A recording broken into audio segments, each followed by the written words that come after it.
dia, gente querida. Hoje eu quero orar com vocês. Eu não sei se você tem reparado, mas nós estamos vivendo condições muito parecidas com aquilo que a Bíblia diz que aconteceria nos últimos dias.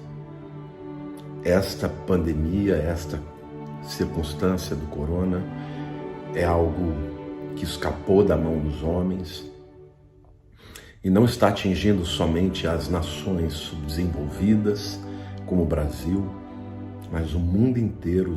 As pessoas estão desesperadas, não conhecem a solução.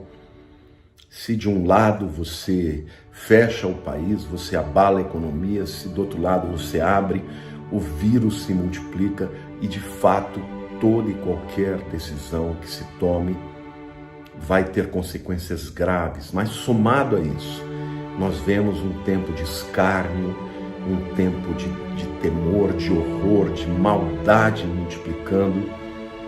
E tudo o que está acontecendo, irmãos, a Bíblia profetizou. Eu creio, que virá um tempo sobre a terra, um tempo muito difícil. E a Bíblia está dizendo claramente, Eu vou ler para vocês, 2 Pedro, capítulo 2, a partir do versículo 2, e diz assim: muitos seguirão as suas práticas libertinas, está falando dos falsos mestres, E por causa deles será infamado o caminho da verdade.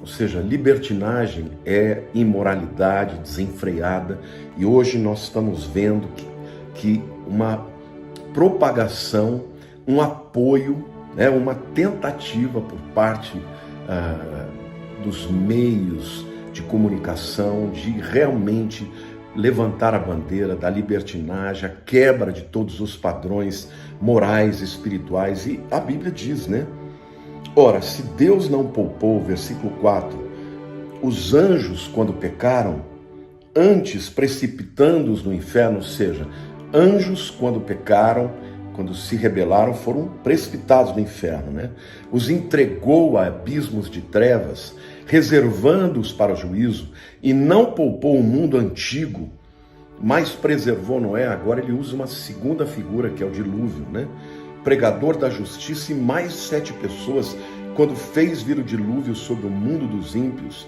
e reduzindo as cidades de Sodoma e Gomorra, ordenou-as à ruína completa, tendo-as posto como exemplo a quantos venham a viver impiamente. Então Deus aqui está dando 3 exemplos de como ele lidou com um mundo que passou dos limites na libertinagem, na rebelião. Ele usa os anjos, ele usa o tempo de Noé com o dilúvio, e usa também o tempo de Ló com Sodoma e Gomorra, Mas ele diz assim: e livrou o justo Ló, afligido pelo procedimento libertino daqueles insubordinados.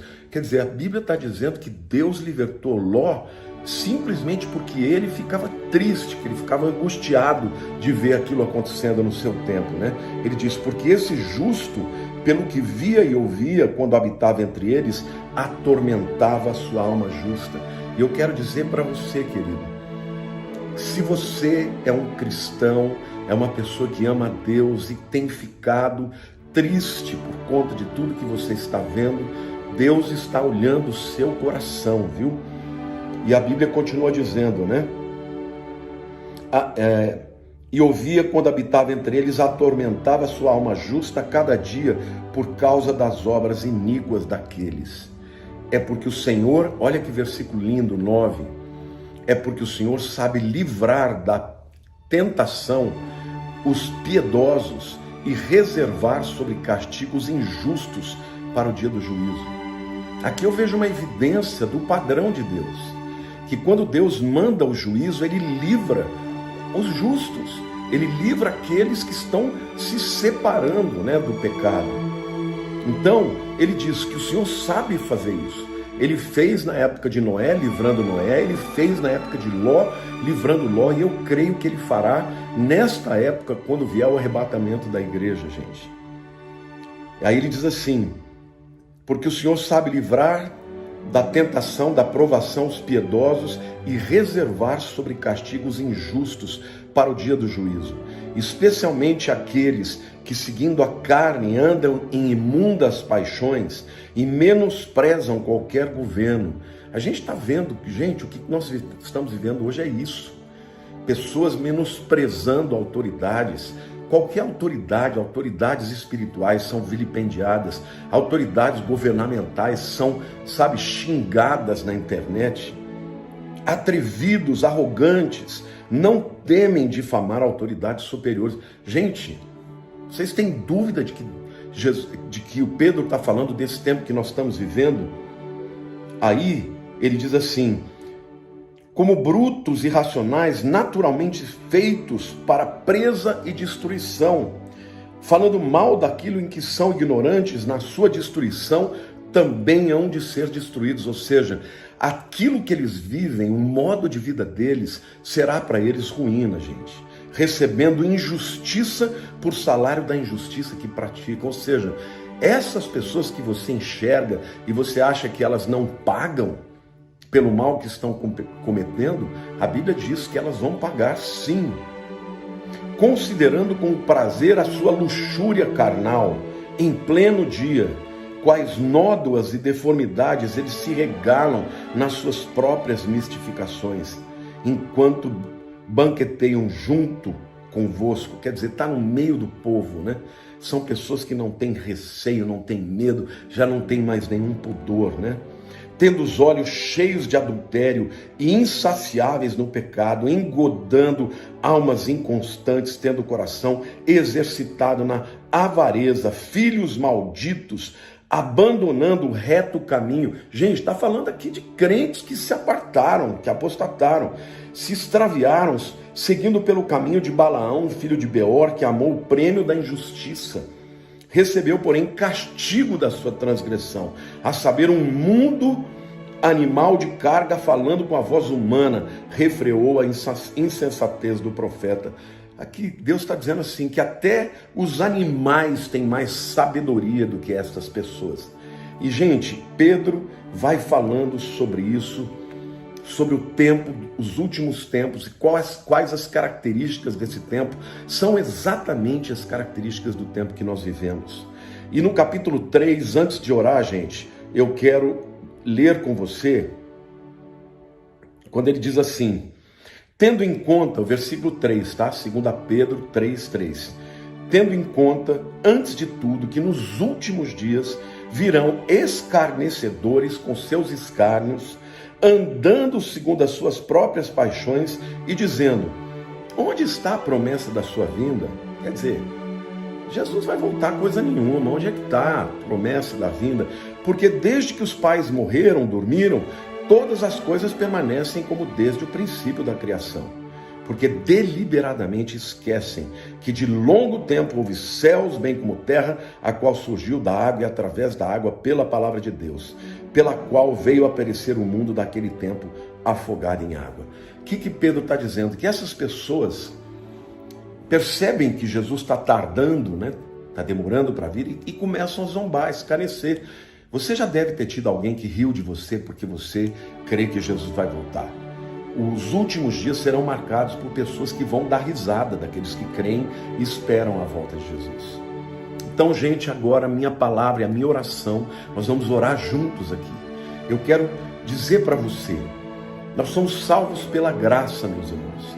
Nós não temos que merecer a salvação, mas uma vez que nós somos salvos, o Espírito Santo habita dentro de nós. E quando o Espírito Santo habita dentro de nós, quando nós cometemos pecados, e nós somos pecadores, nós ficamos tristes. Muita gente me pergunta: pastor, eu pequei, eu estou com medo de perder a salvação. Eu quero te dizer que se você tem esse temor ainda, é porque o Espírito Santo está dentro de você. Mas nós precisamos entender que nós estamos vivendo dias difíceis. Então esta oração é a oração dos últimos dias, e eu quero fazer uma oração com vocês de arrependimento, pedindo a Deus perdão pelos nossos pecados, pedindo a Deus que Deus ilumine os nossos olhos, que nós enxerguemos o que está acontecendo ao nosso redor e que a gente possa elevar os nossos olhos para os céus e clamar a Deus pela vinda do seu Filho Jesus. e também devemos nos santificar e nos preparar para a vinda dele, porque Jesus, quando vier, ele vai levar uma igreja santificada. Ele não vai levar uma pessoa que se diz crente, mas que vive exatamente como esses ímpios, entregando a sua vida para os pecados, para a licenciosidade e, sobretudo, não estando nem aí com a palavra de Deus. Então vamos orar. Senhor Deus, em primeiro lugar, Senhor, eu quero orar junto com os meus irmãos e queremos, ó Deus, nos aproximar de Ti, pedir perdão, Senhor, pedir perdão porque vivemos numa sociedade que está se entregando ao pecado, que está cada vez mais, ó Deus, parecida com a sociedade do tempo da Tua volta, Senhor, da Tua vinda. E, Senhor, eu quero Te pedir perdão, ó Deus, porque muitas vezes dentro da própria igreja, Senhor, as pessoas estão, ó Deus, atraindo, Senhor, todos os pecados, toda a licenciosidade, a imoralidade, Senhor, dentro da igreja, Senhor, a igreja acolhendo, Senhor, confundindo a Tua graça, Senhor, com a Tua justiça, porque o Senhor é um Deus de graça, Deus, mas também é um Deus de justiça. Senhor, então eu te peço, Senhor, tem misericórdia, Espírito Santo, fala conosco, dá um espírito de temor ao Senhor, temor à Tua palavra, Senhor, quando nós pecamos, ó Deus, que o Teu Espírito fale conosco, Senhor, que nós possamos ter um arrependimento genuíno, meu Deus. Eu te peço agora, Espírito Santo, nós estamos orando juntos, Senhor, nós jamais poderemos merecer a salvação, Senhor, eu sei que nós jamais seremos salvos porque merecemos a salvação, Pai, mas o Senhor olhou para o coração de Davi, viu arrependimento em Davi, por isso o Senhor amou o coração dele, mas o Senhor rejeitou a Saul, porque ele, Senhor, ao invés de se arrepender, ele justificava os seus pecados, relativizava, Senhor, ele não estava preocupado com a Tua vontade, mas, ó Deus, com a sua reputação. Então nós estamos aqui rasgando os nossos corações e dizendo, Senhor, prepara a Tua igreja, Senhor, derrama um avivamento, Senhor, que vem primeiro com um espírito de temor, ó Deus, e de arrependimento e de santificação. Senhor, eu te peço que não haja adultério no meio das famílias e dos casamentos, que não haja fornicação no meio dos jovens, que não haja rebelião, ó Deus, que haja temor, que haja, Senhor, que cada versículo da palavra que a gente leia, que a gente tenha temor e o desejo, Senhor, de absorver esta palavra, sabendo que é a palavra de Deus, que é o conselho de Deus. Senhor, eu quero te pedir que haja no nosso coração o mesmo sentimento que havia, Senhor, no coração de Noé, quando ele pregou, Senhor, durante todos aqueles anos em que ele construiu a arca, pregou a graça e a salvação, ó Pai, mas as pessoas rejeitaram. Que haja o mesmo sentimento que houve no coração de Ló, ó Deus, que ficava angustiado de ver o que estava acontecendo ao seu redor. Eu te peço, Senhor, que venha sobre a minha vida, sobre a vida dos meus irmãos, esse espírito de temor, esse espírito de arrependimento, porque, Senhor, toda vez que o Senhor vem, o Senhor espera que o seu povo mude de mentalidade, mude de visão. Pai, João Batista clamava: arrependei-vos, pois está próximo o reino de Deus. Senhor, eu estou agora como um João Batista, também dizendo para o teu povo, para a tua igreja: arrependei-vos, pois está próximo o reino de Deus. Senhor, em nome de Jesus, eu te peço, Senhor, eu te peço que haja, Senhor, no coração de cada um de nós, a começar por mim, Senhor, o desejo, como crianças recém-nascidas desejam um verdadeiro alimento espiritual, Senhor, que haja um desejo genuíno no nosso coração, ó Pai, de buscar a tua palavra e considerá-la como lei, como a tua vontade, Senhor, como a verdade. Tira de nós, ó Deus, toda rebeldia, Senhor.